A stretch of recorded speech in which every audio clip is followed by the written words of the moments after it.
చెప్తారు.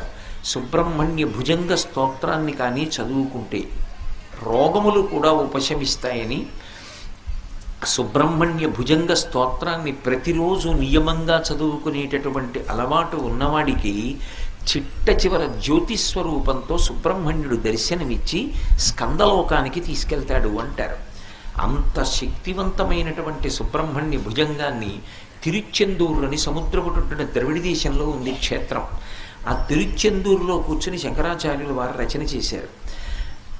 ఆయన ఆ స్తోత్రాన్ని రచన చేసేటప్పుడు మొట్టమొదట విఘ్నేశ్వరుణ్ణి ప్రార్థన చేశారు. ఆ ప్రార్థన చేస్తూ బహు చిన్న శ్లోకాన్ని ఒకదాన్ని ఇచ్చారు.